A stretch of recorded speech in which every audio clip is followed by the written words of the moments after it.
Stage پر رونق افروز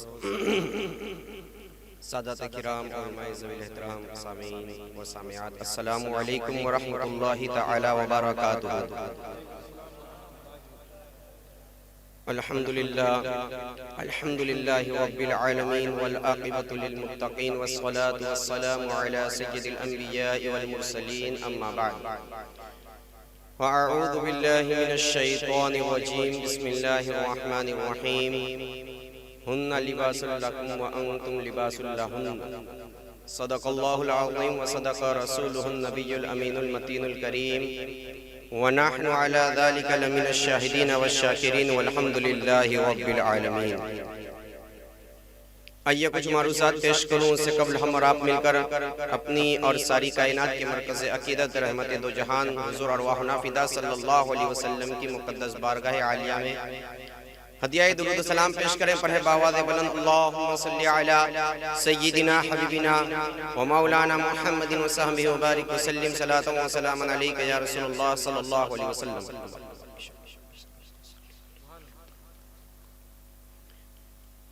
حصول برکت کے لیے نبی اور آل نبی کی بارگاہ میں ایک مرتبہ اور جھوم جھوم کر کے ہدیہ درود نذرانہ پیش کرے۔ پڑھے بآواز بلند اللہم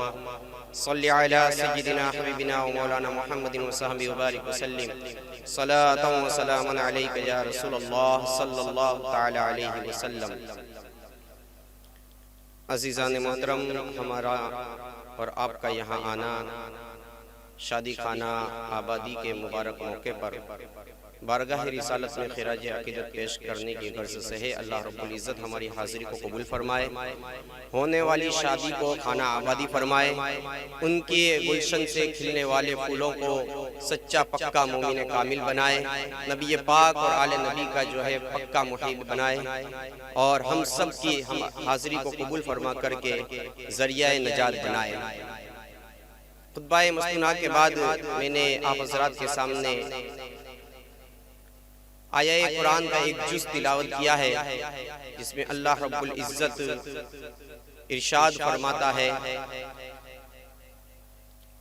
عورتیں تمہارا لباس ہے اور تم عورتوں کے لباس ہو۔ دنیا کے اندر انسان کسی بھی چیز کی حفاظت کے لیے، کسی بھی چیز کی پروٹیکشن کے لیے اس کے اوپر کور لگاتا ہے، تاکہ وہ چیز جو ہے دھوپ سے، دھول سے اور دیگر آلودگی سے بچے، اس کے اوپر جو ہے گردش ایام کی وجہ سے کوئی چیز اثر کارک نہ ہو، گرنے کی وجہ سے، پھینکنے کی وجہ سے، ادھر ادھر گھومنے کی وجہ سے اس کے اندر کوئی کمی نہ آئے۔ یہ غلاف ہوتا ہے، کور ہوتا ہے، جس کی وجہ سے وہ چیز جو ہے چھپی رہتی ہے، محفوظ رہتی ہے۔ تو اسی طریقے سے انسان کی زندگی بھی جو ہے ایک انمول اور نایاب قیمتی موتی ہے، اس کے اندر بھی جو ہے کبھی کوئی کمی آ سکتی ہے، کبھی دھول لگ سکتی ہے، کبھی دھوپ لگ سکتی ہے، لہٰذا انسان کو چاہیے کہ اس کو بھی جو ہے وہ کور کر لے، اس کو بھی جو ہے وہ ڈھانپ لے۔ اب دنیاوی چیز کو ڈھانپنے کے لیے تو جو ہے چیز ہمارے سامنے ہوتی ہے، کپڑا ہمارے پاس ہوتا ہے، ہم ڈھانپ دیتے ہیں۔ انسان کو ڈھانپنے کے لیے کیا ہے؟ تو کہیں گے کہ وہ بھی کپڑا پہنتا ہے، اس سے وہ بھی تو ڈھپ جاتا ہے۔ تو یاد رہے، کپڑے سے صرف انسان کا جسم ڈھپتا ہے، اس کا کردار، اس کا کیریکٹر، یہ چیزیں نہیں چھپتی ہے۔ اس چیز کو چھپانے کے لیے اللہ رب العزت نے کہا کہ عورتیں تمہارا لباس ہے اور تم عورتوں کے لباس ہو، لہٰذا تمہیں ایک دوسرے کے عیبوں کو، کمیوں کو چھپانا ہوگا۔ اگر ہم غور و فکر کریں تو ہمیں پتا چلے گا کہ دنیا میں جو لباس ہوتے ہیں اس کی اندر جو ہے اعلیٰ قسم کے لباس ہوتے ہیں، اس میں 3 خوبیاں ہوتی ہیں۔ اچھی کوالٹی کا جو لباس ہوتا ہے اس میں 3 خوبیاں ہوتی ہیں۔ ایک خوبی تو یہ ہوتی ہے کہ وہ لباس انسان کو موسم کے مطابق گرمی سے یا ٹھنڈی سے بچاتا ہے۔ گرمی ہے تو وہ دھوپ سے بچاتا ہے، ٹھنڈی ہے تو وہ ٹھنڈک سے بچاتا ہے۔ اسی طریقے سے ایک اچھے لباس کی خوبی یہ ہوتی ہے کہ وہ انسان کے ظاہری عیبوں کو چھپاتا ہے۔ کسی کے جسم میں دھبا ہے، کسی کے جسم کے اندر کوئی زخم ہے، کسی کی ہڈی کے اندر کوئی کمی ہے، وہ جبہ پہن لے، لباس پہن لے، وہ چھپ جائے گا، لوگوں پر ظاہر نہیں ہوگا کہ اس کے اندر کیا کمی ہے، اس کے اندر کیا نقص ہے، وہ سمجھیں گے یہ بالکل تندرست اور توانا انسان ہے۔ یہ ایک اچھے لباس کی خوبی ہوتی ہے۔ تیسری چیز جو ہے ایک اچھے لباس کی خوبی ہوتی ہے وہ یہ ہوتی ہے کہ وہ انسان کو بہترین پروٹیکشن دیتا ہے، انسان کے شخصیت کو نکھارتا ہے، انسان کے حلیے کو جو ہے وہ اچھا کرتا ہے۔ ایک انسان کے چہرے پہ داڑھی ہے، اگر وہ پینٹ شرٹ پہن کر کے آیا ہے تو اتنا نہیں جچتا ہے، لیکن اگر وہ جبہ لہنگا پہن لے تو بڑا پیارا لگتا ہے، ساتھ میں سر کے اوپر ٹوپی باندھ لے تو جو ہے وہ بھی بہت اچھا لگتا ہے، امامہ سجا لے تو اور زیادہ اس کا حسن بڑھ جاتا ہے۔ تو دیکھو لباس نے اس کی شخصیت کے اندر، اس کے جو ہے دکھاؤ کے اندر جو ہے وہ حسن پیدا کر دیا۔ تو یہ دنیاوی لباس کی خاصیت ہوتی ہے کہ وہ انسان کو جو ہے موسم کے مطابق دھوپ اور ٹھنڈی سے بچاتا ہے، اس کی شخصیت کو جو ہے نکھارتا ہے اور اس کو جو ہے وہ پروٹیکشن دیتا ہے۔ اسی طریقے سے ایک بہترین میاں بیوی کا کردار ہونا چاہیے، ایک میاں بیوی کا رہن سہن ایسا ہونا چاہیے کہ وہ ایک دوسرے کے لیے جو ہے وہ بہتر نمونہ بن جائے، ایک دوسرے کے لیے وہ پروٹیکشن بن جائے، ایک دوسرے کے عیبوں کو چھپانے والے بن جائے، ایک دوسرے کے کردار کو جو ہے اچھے انداز میں پیش کرنے والے ہو جائے۔ لہٰذا ہمیں چاہیے کہ ہم جو ہے شریعت مطہرہ کو صحیح طریقے سے سمجھے تاکہ اپنی زندگی کو جو ہے بہتر بنا سکے۔ خصوصی طور پہ ایک دلہا اور دلہن کو چاہیے کہ وہ شادی سے پہلے اپنے آپ کو ایک سچا پکا مسلمان بنا لے تاکہ وہ اسلامی احکام کو فالو کر کے اپنی زندگی کو بہتر سے بہتر طریقے سے گزار سکے۔ اللہ کے پیارے رسول صلی اللہ علیہ وسلم ارشاد فرماتے ہیں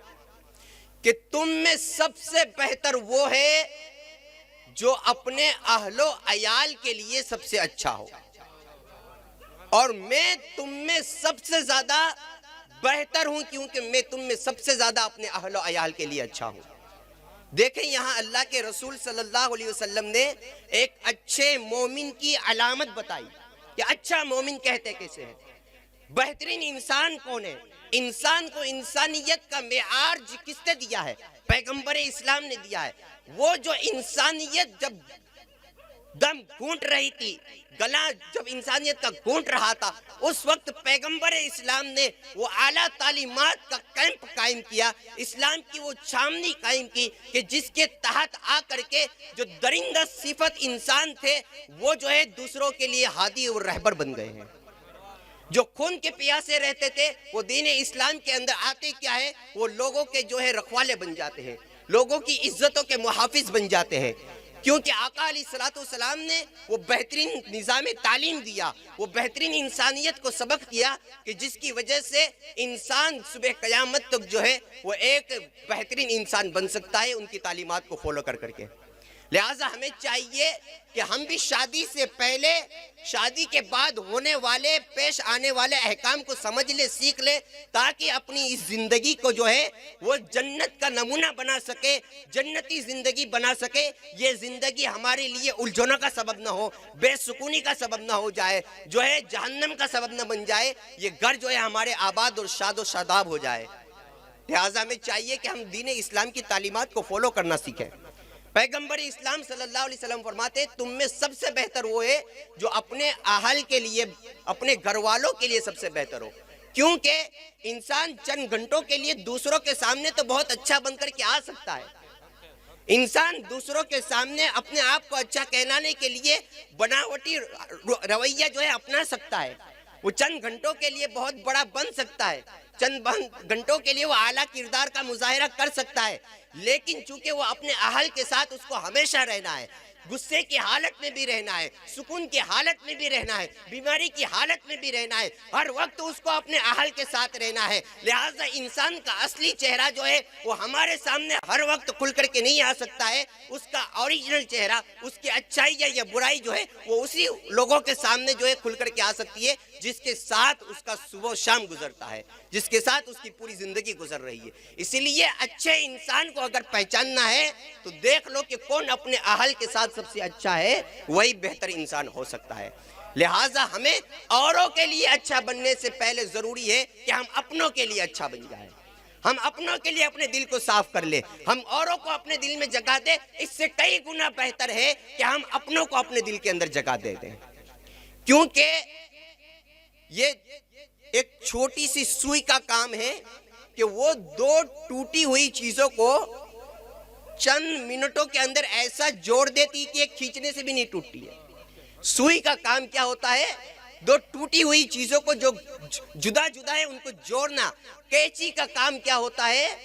دو ملی ہوئی چیزوں کو کترنا۔ ہمیں سوئی کی طرح جوڑنے والا بننا چاہیے، کینچی کی طرح کترنے والا نہیں ہونا چاہیے۔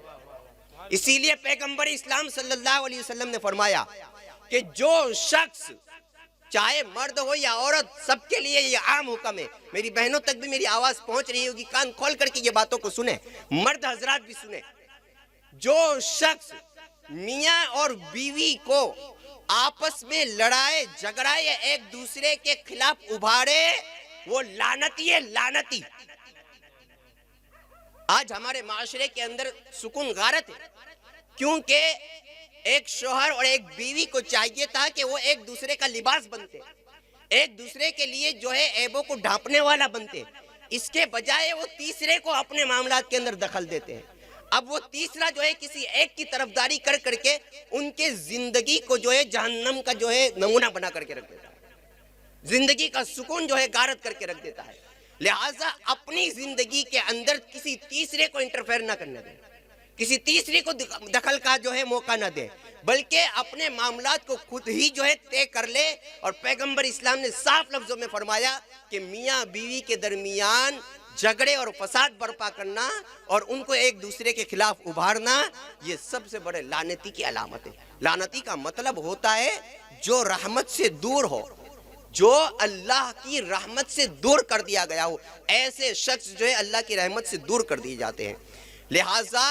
ہر باپ کو چاہیے کہ اپنی بیٹی کو ودا کرنے کے بعد جو ہے اس میاں بیوی کے معاملات کے اندر اپنی انا کی وجہ سے جو ہے وہ کوئی ایسے جملے نہ بکے کہ ان دونوں کی زندگی جہنم کا ایندھن بن جائے، بلکہ وہ ان دونوں کے اوپر چھوڑ دے اور اللہ اور اس کے رسول کے حوالے کر دے، ان کو دعاؤں کے ساتھ رخصت کر دے اور پھر سارا معاملہ ان کو نپٹانے دے۔ کبھی اگر کوئی ایسا معاملہ درپیش ہو بھی جائے تو صبر کی تلقین کریں اور صحابیات کی کہانی ان کو بتا دے، سنا دے ماں فاطمہ کی زندگی، سنا دے حضرت عائشہ کی زندگی، بتا دے کردار خدیجہ کہ انہوں نے اس طریقے سے زندگی گزاری ہے۔ وقتی طور پر تیرے ساتھ ظلم ہے، وقتی طور پر تجھے اچھا نہیں لگ رہا ہے، تھوڑا سا صبر کر، اللہ تیرے اندر وہ وسعت عطا فرمائے گا، تیرے آنگن سے کھلنے والے بچوں کے اندر وہ فرما برداری عطا فرمائے گا کہ پھر ہمیشہ ہمیشہ کے لیے تو سکون کا سانس لے گی۔ اور اگر تم تھوڑا سا برداشت نہیں کرے اور اپنی بچی کو تھوڑی سی جو ہے اس کو جو ہے تلقین صبر نہ کیے تو پھر جو ہے ہمیشہ ہمیشہ کے لیے اس کی زبان لمبی ہو جائے گی، دنیا تو اس کی جہنم کا ایندھن بنے گی، دنیا کے اندر تو وہ جو ہے دوسروں کی نظر سے جھکے گی، کل قیامت کے دن اللہ کی بارگاہ میں بھی وہ گنہگار ہو کر کے پیش کی جائے گی۔ ہر باپ کے لیے ضروری ہے کہ وہ اپنی بچی کے معاملے کے اندر ہر معاملے میں مداخلت نہ کرے، اور خاص کر کے میری بہنیں سنیں، چاہے وہ ساس ہونے کا کردار ادا کر رہی ہو یا ماں ہونے کا کردار ادا کر رہی ہو، بیٹیوں کو اور بہو کو بلا وجہ نہ ستائے، بلا وجہ نہ سپورٹ کرے، نہ بلا وجہ تان و تشنی کرے، نہ بلا وجہ ان کے شوہروں کے خلاف ابھارے کہ جس کی وجہ سے تم ان کی زندگی تو جہنم بنا رہی ہو، اپنی بھی آخرت برباد کر رہی ہو، اپنی بھی آخرت برباد کر رہی ہو۔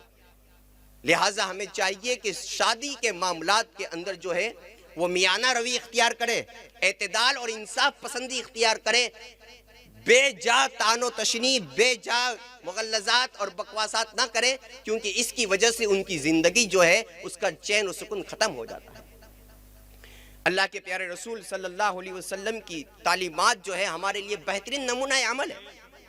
اس کو اگر ہم فالو کرنا شروع کر دیں تو قدم قدم پر ہماری رہنمائی ہے، قدم قدم پر ہماری رہنمائی۔ جس قدر شادی کے بعد کی زندگی گزارنا مسلمان کے لیے آسان ہے، کسی اور قوم کے لیے آسان نہیں ہے، لیکن آج ہم دیکھتے ہیں کہ ہمارا سماج ہی اس معاملے کے اندر جو ہے اتنا پیچھے ہٹتا جا رہا ہے، طلاق کے معاملے بڑھتے سے بڑھتے چلے آ رہے ہیں، بیویاں نافرمانی پہ نافرمانی کرتی جا رہے، شوہر جو ہے کہیں ادھر ادھر بھٹکتا رہتا ہے۔ وجہ کیا ہے کہ ہم زندگی کو سمجھ ہی نہیں پا رہے، ان ایک دوسروں کو جو ہے مل جل کر کے رہنے کا ماحول ہی فراہم نہیں کر پا رہے۔ لہٰذا ہمیں چاہیے کہ ان کو ان کی زندگی گزارنے کے لیے تھوڑا اسپیس دیں، شروع ہی میں ان کو جو ہے اس طرح مجبور نہ کر دیں کہ ان کے درمیان نفرت ہی پلنے لگے، ان کو جو ہے سدھرنے کا موقع دیں۔ انسان ہے، کبھی غلطی ہو جاتی ہے، ایک دوسرا درگزر سے کام لے، انشاءاللہ اللہ رب العزت ان دونوں کے درمیان وہ محبت پیدا کر دے گا۔ اللہ کے پیارے رسول صلی اللہ علیہ وسلم کا فرمان عالی شان ہے کہ شادی کی وجہ سے دو اجنبیوں کے درمیان پیدا ہونے والی محبت جو ہے اس کی دنیا میں کوئی مثال ہی نہیں ہے۔ لیکن جو ہے کیوں نہیں ہو پاتی یہ محبت پیدا، کیوں نہیں ہو پاتی ہے یہ رشتے کے اندر جو ہے تعلق اور مضبوطی پیدا؟ بے صبری، بے جا تان و تشنی، بے جا جو ہے ایک دوسرے کے خلاف ایک دوسرے کو ابھار کر کے رکھ دینا۔ اللہ کے پیارے رسول صلی اللہ علیہ وسلم نے ایک بہترین عورت کی نشانی جو ہے یہ فرمائی ہے کہ جب شوہر اسے دیکھے تو وہ شوہر کو خوش کر دے۔ ایک ایمان والے بندے کے لیے ایمان اور تقوی کے بعد سب سے بہترین چیز جو ہے نیک اور فرما بردار بیوی ہے۔ ایسی عورت کہ جو اپنے شوہر کے ہر آرڈر کا کیئر کرے، اس کی ہر حکم کی فرما برداری کرے، اس کے عدم موجودگی میں اس کی مال کی حفاظت کرے۔ جب شوہر اسے دیکھے تو اس کو خوش کر دے، اور جب شوہر کسی کام کے کرنے پر قسم کھا لے تو عورت جو ہے قربانیاں دے کر کے اس کو پورا کر دے۔ یہ بہترین عورت کی اللہ کے رسول صلی اللہ علیہ وسلم نے نشانی عطا فرمائی ہے، اور اس کردار کو اگر دیکھنا ہے تو ماں خدیجہ الکبریٰ رضی اللہ تعالی عنہا کی زندگی بہترین نمونہ ہے۔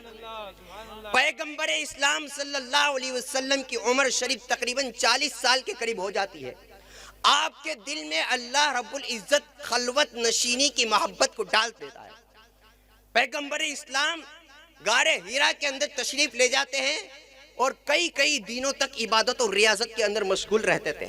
کئی دنوں تک عبادت کرتے تھے، ساتھ میں کھانے پینے کا سامان بھی لے جاتے تھے، ضروریات زندگی کی چیزیں بھی لے جاتے تھے، اور کئی دن تک عبادت کرتے رہتے تھے۔ جب ضرورت ہوتی تھی تو واپس تشریف لاتے تھے اور گھر سے سامان لے کر کے واپس چلے جاتے تھے۔ یہی سلسلہ چل رہا تھا کہ اللہ اپنے فضل و کرم سے، اللہ اپنی عنایت خاصہ سے اپنے پیارے حبیب کو، یاد رکھیے گا، اللہ کے پیارے رسول صلی اللہ علیہ وسلم کو بعض لوگ کہتے ہیں 40 سال میں جو ہے نبوت ملی۔ نہیں، 40 سال میں نبوت نہیں ملی، نبوت تو اس وقت مل چکی تھی جب حضرت آدم علیہ السلام مٹی اور پانی کے درمیان تھے۔ نبوت تو اللہ کے رسول کو بہت پہلے مل چکی تھی۔ اعلان نبوت 40 سال میں فرمایا۔ اللہ کی طرف سے جو ہے حکم ہوتا ہے جبرائیل کو کہ جاؤ میرے محبوب کے پاس اور جو ہے میرے محبوب کو جو ہے میری وحی پہنچا دو۔ جبرائیل آتے ہیں غار حرا میں، پیغمبر اسلام صلی اللہ علیہ وسلم کو جو ہے کہتے ہیں اے محبوب پڑھیے، اقرا، پڑھیے۔ محبوب کہتے ہیں میں پڑھنے والا نہیں، مجھے پڑھنا نہیں آتا، یوں نہیں کہا، ما انا بقاری۔ یہ بخاری شریف کے پہلے صفحے کے اوپر یہ حدیث موجود ہے کتاب الوحی کے اندر، ما انا بقاری، میں پڑھنے والا نہیں ہوں، کیونکہ پیغمبر اسلام جو ہے وہ کسی دنیا والے سے پڑھنا نہیں چاہتے تھے، کیونکہ وہ اس خالق سے پڑھنا چاہتے تھے جنہوں نے اس کو پیدا کیا۔ کہا کہ میں پڑھنے والا نہیں ہے۔ ان کو پکڑا آقا علیہ السلام کو، خوب دبوچا، پھر چھوڑا۔ آقا فرماتے ہیں مجھے بہت تکلیف ہوئی، شدت کے ساتھ مجھے دبوچا، پھر کہا اقرا، پڑھیے۔ کہا میں پڑھنے والا نہیں ہوں، پھر دبوچا، پھر بھینچا، مجھے بہت شدید تکلیف ہوئی، چھوڑا اور کہا پڑھیے۔ میں نے کہا ما انا بقاری، میں پڑھنے والا نہیں ہوں۔ تیسری مرتبہ جو ہے دبوچا، اور پکڑا اور کہا اقرأ بسم ربک الذی خلق خلق الانسان من علق اقرأ وربک الاکرم، پڑھیے اپنے رب کے نام سے۔ تب نبی پاک صلی اللہ علیہ وسلم نے پڑھنا شروع کیا۔ مسلمانوں، تمہاری پہلی وحی، تمہاری کتاب کا پہلا جز اقرأ ہے، پڑھو پڑھو، پڑھنے کا حکم ہے۔ یہ جو ہے امر کا صیغہ ہے گا، آرڈر ہے، کہا گیا پڑھیے۔ لیکن آج ہمارا حال یہ ہے کہ تعلیم سے جس قدر ہم دور ہے کوئی اور قوم دور نہیں ہے۔ جس قدر ہم سے تعلیم دور رہ گئی ہے شاید کسی قوم سے دور رہ گئی ہے۔ حالانکہ ہماری ابتدائی جو ہے وحی کی وہ کس سے ہے؟ اقرا پڑھنے سے ہے۔ پیغمبر اسلام صلی اللہ علیہ وسلم جب یہ وحی کو لے کر کے اپنے گھر تشریف لاتے ہیں، ماں خدیجہ الکبریٰ رضی اللہ تبارک و تعالی عنہا سے ارشاد فرماتے ہیں، خدیجہ بڑا سنگین معاملہ پیش آ گیا ہے، مجھے تکلیف پہنچ رہی ہے، چادر اوڑا دو، چادر اوڑا دو مجھے۔ حضرت خدیجہ بڑا پیارا جواب دیتی ہے، ہماری ماں اور بہنوں کے لیے بھی بڑا اس میں درس ہے اور ہمارے مردوں کے لیے بھی بڑا درس ہے۔ آقا علیہ الصلوۃ والسلام کی وہ پہلی بیوی ماں خدیجہ فرماتی ہے، ہرگز نہیں، اللہ کی قسم آپ کے ساتھ کبھی کوئی برا کام نہیں ہو سکتا ہے۔ کیونکہ دیکھو دلاسا کیسے دیا جاتا ہے، دلاسا کیسے دیا جاتا ہے۔ مردوں کو چاہیے کہ وہ کام کرتا رہے کہ بیوی کو دلاسا دینے کے لیے وہ کام آڑے آ جائے، ہمیشہ جو ہے اپنی زندگی فضولیات کے اندر نہ گزارے، کچھ نیکی کے کام بھی کرتے رہے۔ ماں خدیجہ فرماتی ہے، پیغمبر اسلام، اے محمد عربی، اے میرے سر کے تاج، آپ کو اللہ کبھی غمزدہ نہیں کرے گا، آپ کے اوپر کبھی مصیبتیں نہیں آ سکتی ہے، کیونکہ آپ غریبوں کا بوجھ اٹھاتے ہیں، مسکینوں کے ماوا ہیں، یتیموں کے ملجا ہیں، آپ جو ہے ناداروں کے لیے، نادیر و ناتواں لوگوں کے لیے کماتے ہیں، مہمان نوازی کرتے ہیں، لوگوں کے کام آتے ہیں، بھلا آپ کے ساتھ ایسا رویہ کیوں کیا جا سکتا ہے؟ ایک سچی اور پکی عورت کی علامت یہ ہے کہ مصیبت کے وقت اپنے شوہر کو دلاسا دے، یہ نہیں کہ اس کا ساتھ چھوڑ دے، یہ نہیں کہ اس کو تاد و تشنیع کرے، یہ نہیں کہ اس کو یوں کہے کہ تیرے ساتھ تو ایسا ہی ہونا چاہیے، تیرے تو یہ ہوا، تیرا تو یہ ہوا، تو یہی کرتا رہتا ہے۔ بلکہ ایک اچھی عورت کی علامت یہ ہے کہ مصیبت کے وقت جو ہے اپنے شوہر کا پکا ساتھ دے، اس کو دلاسا دے، اس کو حوصلہ دے کہ آپ کے ساتھ جو ہے یہ کبھی نہیں ہو سکتا ہے۔ یہ تعلیمات ہیں ہماری صحابیات کی۔ لیکن ہوگا کب یہ ہمارے درمیان آئے گی کب؟ جب ہم خود پڑھیں گے، جب ہم خود سیکھیں گے تو اپنی اولاد کو یہ تعلیم پہنچائیں گے، اپنی اولاد کو یہ ماحول فراہم کریں گے۔ جب اولاد ہی اس سے کوری ہوگی، اولاد نے کبھی دین اسلام کو پڑھا ہی نہیں ہوگا، کبھی سنا ہی نہیں ہوگا، کبھی دیکھا ہی نہیں ہوگا، حالات ہمارے کس قدر اچھے تھے سمجھے دیکھے ہی نہیں ہوں گے، سنے ہی نہیں ہوں گے، تو وہ کیسے اچھا ماحول کریٹ کر سکیں گے؟ کیسے وہ اپنے گھر کو جو ہے جنت کا گہوارہ بنا سکیں گے؟ کیسی وہ بچیاں جو ہے اپنی آنے والی نسل کی تربیت کر سکیں گی؟ لہٰذا ہمیں چاہیے کہ ہم ان کی تربیت کریں۔ ہم سمجھتے ہیں کہ ہم اپنی بچی کو جو ہے عالی سے عالی شان پلنگ دے دیں، یہ ہمارا اس پر بڑا احسان ہو جائے گا، بڑھیا سے بڑھیا جو ہے وہ دہیج دے دیں، یہ اس کے اوپر احسان ہو جائے گا، دنیا کی سہولیات کی ہر چیز مہیا کر دیں، یہ اس کے اوپر بڑا احسان ہو جائے گا۔ ہم سمجھ رہے ہیں کہ یہ اس کی تربیت کا اعلیٰ حق ادا کر رہے ہیں، حالانکہ یہ سب چیزیں فانی ہے، دنیا میں رہ جائے گی۔ دنیا میں بہت سے ایسے امیروں کو دیکھا گیا ہے جنہوں نے ہر ناز و نعم میں پلنے والی چیز اپنی اولاد کو، اپنی بچی کو دی، لیکن چند دنوں کے بعد اس کی بیٹی روتے ہوئے مہ کے واپس آئی، کیونکہ اس نے ہر چیز دی تھی، سنسار نہیں دیے تھے، ہر چیز دی تھی، اس نے اچھے اخلاق نہیں دیے تھے، ہر چیز دی تھی، زبان کا صحیح استعمال نہیں دیا تھا، ہر چیز دی تھی، تعلیم نہیں دی تھی، جس چیز کی وجہ سے اسے اپنی زندگی کو صحیح طریقے سے گزارنا تھا وہ چیز نہیں دی تھی، لہٰذا دوسری ساری چیزیں جو ہے کبھی بھی اس کی زندگی کے اندر سکون برپا نہیں کر سکتی ہے، سکون پیدا نہیں کر سکتی ہے۔ اگر کسی بچی کی زندگی کے اندر سکون کوئی چیز لا سکتی ہے، اس کے شوہر کی آنکھوں کو کوئی چیز ٹھنڈی کر سکتی ہے، تو اس کا اعلیٰ کردار ہے، وہ اس کی اعلیٰ تعلیمات ہے، وہ اس کا اعلیٰ ظرف ہے، وہ اس کی صبر والی جو ہے زبان ہے، اسی وجہ سے جو ہے وہ اپنے شوہر کا دل جیت سکتی ہے، اسی وجہ سے وہ اپنے جو ہے سسرال کا دل جیت سکتی ہے۔ لیکن ہم جو ہے ہر چیز دینے کے پیچھے کوشش کرتے ہیں، پورا زور لگاتے ہیں کہ ہماری بچی کے کھانے پینے سے لے کر کے جو ہے باراتیوں کے آنے جانے سے لے کر کے جو ہے رخصتی تک کوئی کسی چیز کی کمی نہ ہو جائے، اور پوری زندگی کے اندر اس کو جو ہے وہ زیور دیتے ہی نہیں ہیں جس کی وجہ سے اسے ہمیشہ چمکنا تھا۔ زیور سونا چاندی تو بہت دے دیتے ہیں، لیکن جو سب سے قیمتی زیور ہے جس کو آج تک کوئی نہیں چھینا ہے، وہ ایسا زیور ہے کہ جس کو جتنا استعمال کیا جائے چمک بڑھتی ہی جاتی ہے، وہ علم و عمل کا زیور ہے، وہ نہیں دیتے ہیں، جس کی وجہ سے جو ہے وہ اپنی زندگی کو صحیح طریقے سے گزار نہیں سکتی ہے۔ لہٰذا ہمیں چاہیے کہ ہم اپنی بیٹی کو جو ہے دوسری چیزیں دیں یا نہ دیں، اعلیٰ تعلیم ضرور دیں، کہ اس کی وجہ سے اس کی اپنی زندگی بہتر بنے گی، اس کا شوہر کا کیریکٹر بھی وہ اچھا بنائے گی۔ عورت جو چاہتی ہے، جسے چاہتی ہے منوا لیتی ہے۔ وہ شوہر جو ہے کتنا بھی نالائق کیوں نہ ہو، کتنا بھی بے راہ روی کے اوپر چلتا کیوں نہ ہو، اگر نیک اور پاکیزہ سیرت کی عورت ہے تو اس کو ایک نہ ایک دن جو ہے نیک راہ کے اوپر لا کر کے کھڑا کر دے گی، اور خود کا تو بھلا کرے گی، اپنی آنے والی نسل کا بھی وہ بھلا کرے گی۔ پیغمبر اسلام صلی اللہ علیہ وسلم کی تعلیمات ہمارے لیے بہت ہے۔ آقائے دو جہاں صلی اللہ علیہ وسلم کی بارگاہ میں ماں فاطمۃ الزہراء سلام اللہ علیہ تشریف لاتی ہے۔ حالات بتا رہے ہیں کہ وہ گھبرائی ہوئی ہے، پریشان ہے۔ آقا علیہ الصلوۃ والسلام کی بڑی پیاری بیٹی تھی، بڑی چہیتی بیٹی تھی۔ آقا جو ہے صلی اللہ علیہ وسلم انہیں دل سے چاہتے ہیں۔ جب بیٹی کو دیکھا کہ تھوڑی پریشان حالت میں تشریف لائی ہے، فرمایا یا فاطمہ کیا معاملہ ہے، تمہیں جو ہے تھوڑا پریشان دیکھتا ہوں۔ آقا علیہ الصلوۃ والسلام کے ارشاد پر حضرت ماں فاطمہ نے جو ہے عرض کیا کہ ابا حضور، میں اور شوہر نامدار حضرت علی کرم اللہ وجہ الکریم ہنسی مذاق کر رہے تھے، باتیں چیتیں کر رہے تھے، درمیان گفتگو مجھ سے ایک ایسا جملہ نکل گیا جس سے جو ہے علی ناراض ہو گئے، علی کے دل کو جو ہے تھوڑی ٹھیس پہنچ گئی۔ ماں فاطمہ فرماتی ہیں کہ میں نے بار بار علی کے چکر لگائے، 7 بار چکر لگائے، اور حضرت علی سے معافی مانگتی رہی کہ علی جو ہوا ہے اسے معاف کر دو، آئندہ جو ہے ایسا نہیں ہوگا۔ حضرت علی نے جب میرا یہ رویہ دیکھا، میرا یہ جو ہے عمل دیکھا، تو خوش ہو گئے اور جو ہے مجھ سے راضی ہو گئے۔ اور یہ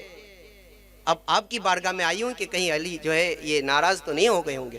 کہیں ان کی ناراضگی کی وجہ سے کوئی مسئلہ تو نہیں ہو گیا ہے۔ اللہ کے پیارے رسول صلی اللہ علیہ وسلم نے بڑا پیارا جواب ارشاد فرمایا، فاطمہ تم نے علی کو راضی کر لیا ہے، بہت اچھا کیا، بہت اچھا کیا، تم نے علی کو راضی کر لیا ہے۔ اگر علی تجھ سے ناراض ہو جاتے اور تمہارا انتقال ہو جاتا تو یہ محمد جو تم سے اس قدر محبت کرتا ہے، اس کے رب کی قسم یہ محمد تمہارے نماز جنازہ نہ پڑھتا۔ اگر علی تجھ سے ناراض رہتے اور تمہارا انتقال ہو جاتا تو اتنی محبتوں کے باوجود بھی تمہارا یہ باپ اللہ کی قسم کھا کر کے فرمایا کہ تمہاری نماز جنازہ جو نہیں پڑھتا۔ یہ تعلیمات ہے ایک باپ کے لیے، اور ان سے جو یہ معاملات ہوئے نا، یہ بھی ہم پر اللہ کا بڑا کرم ہے کہ یہ ہماری تعلیمات کے لیے ہوئے ہیں،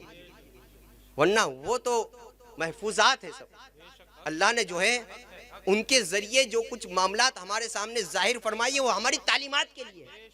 یہ ہماری تعلیمات کے لیے۔ ہم معصوم تو صرف پیغمبروں کو مانتے ہیں، فرشتوں کو مانتے ہیں، صحابہ کرام کو محفوظ مانتے ہیں، یہ ہمارا اعتقاد ہے، اور یہ ہماری بھلائی کے لیے ہے، ہماری تعلیمات کے لیے ہے۔ ایک باپ کے لیے بہت بڑا رول ادا کیا ہے پیغمبر اسلام صلی اللہ علیہ وسلم نے، اور بیٹیوں کے لیے اعلیٰ تعلیم چھوڑی ہے ماں فاطمہ الزہراء نے کہ وہ اپنی زندگی کو جو ہے وہ جنت کا گہوارہ بنا سکتی ہے۔ چاہیے تو کسی کو کہ وہ آئے دین کے طرف، آئے دین کی تعلیمات کی طرف، وقت دے تھوڑا سا۔ ہم دنیا کی ہر چیز کو سیکھنے کے لیے وقت دے رہے ہیں، دنیا کی ہر چیز حاصل کرنے کے لیے وقت دے رہے ہیں، لیکن جس چیز کے اندر زندگی کا سکون ہے، جس چیز کے اندر زندگی کی فلاح اور بہبودی ہے، جس چیز کے اندر دنیا کی بھی کامیابی ہے، آخرت کی بھی کامیابی ہے، میدان محشر کی بھی کامیابی ہے، اور جنت کے داخلے کا سبب ہے، اس سے ہم دور ہیں۔ لہٰذا ہمیں چاہیے کہ ہم جو ہے اپنے معاملات کو جو ہے سدھاریں۔ شادی خانہ آبادی کے موقع پر جو ہے محفلوں کے ذریعے جو ہے کچھ میسج پہنچ جائے آپ تک تو اس کے اوپر عمل کرنے کی کوشش شروع کر دیں۔ اپنے بچوں کے لیے بہتر سے بہتر تعلیم کا انتظام کریں، خصوصی طور پر دین کے اندر زیادہ نہیں تو 2 گھنٹے ہی ان کے لیے دین کی تعلیم کے لیے وقت نکال کر کے دیں۔ خود نہیں تربیت کرتے ہیں، بہترین سے بہترین عالم دین کا انتخاب کر کر کے ان کی بہتر تربیت کا آغاز کریں۔ کیونکہ دنیاوی تعلیم نہ دینے کی وجہ سے قیامت میں تم سے کوئی پرسش نہیں ہوگی، لیکن اگر ایک باپ اپنے بچوں کو جو ہے دینی تعلیم نہیں دیتا ہے تو یاد رکھیں کل قیامت کے دن اس باپ سے ان بچوں کے تعلق سے پوچھا جائے گا کہ تو نے ان کی تربیت کا حق ادا کیوں نہیں کیا۔ لہٰذا ہمیں چاہیے کہ ہم اپنے بچوں کے لیے بہتر سے بہتر تعلیمات کا انتظام کریں تاکہ ان کی زندگی جو ہے وہ بہتر سے بہتر طریقے سے گزر سکے۔ اللہ کے پیارے رسول صلی اللہ علیہ وسلم کی تعلیمات کے اندر جو ہے ہمارے لیے بے پناہ کامیابی ہے، بے پناہ برکتیں رکھی ہے۔ دنیا کا عروج جو ہے ہمارے لیے دنیاوی تعلیمات میں نہیں ہے۔ جب تک قوم مسلم اپنے پیغمبر کی تعلیمات کو فالو کرتی رہی وہ قیصر و کسریٰ کے بادشاہ رہے، دنیا کی حکومتیں ان کے ہاتھوں میں رہی اور دنیا ان کے قدموں میں رہی، لیکن جب سے ہم نے طریقہ مصطفیٰ کو چھوڑ دیا ہے، یہی کسی شاعر نے بڑے پیارے انداز میں کہا ہے، طریقہ مصطفیٰ کو چھوڑنا ہے وجہ بربادی، طریقہ مصطفیٰ کو چھوڑنا ہے وجہ بربادی، کہ اسی سے قوم ہوئی ہے بے اقتدار اپنی، کہ اسی سے قوم ہوئی ہے بے اقتدار اپنی۔ لہٰذا ہم کو چاہیے کہ ہم طریقہ مصطفیٰ کو جو ہے اپنائیں، پیغمبر اسلام صلی اللہ علیہ وسلم کی ازدواجی زندگی جو ہے کیسی تھی اس کو ہم سمجھیں تاکہ جو ہے اپنی زندگی کو جو ہے وہ جنت کا نمونہ بنا سکے۔ اللہ رب العزت جو ہے ہمیں کہنے سننے سے زیادہ عمل کی توفیق و رفیق عطا فرمائے، ہونے والی شادی کو خامنہ آبادی فرمائے اور دلہا دلہن کے درمیان محبت تامہ کاملہ عطا فرمائے، دونوں خاندان کے درمیان محبت عطا فرمائے اور ایک دوسروں کے حقوق کو ادا کرنے کی توفیق و رفیق عطا فرمائے۔ کہنے سننے میں اگر کوئی غلطی رہ گئی ہو اللہ اپنے فضل کرم سے معاف فرمائے۔ استغفر اللہ ربی من کل ذنب و خطیئۃ و اتوب الیہ۔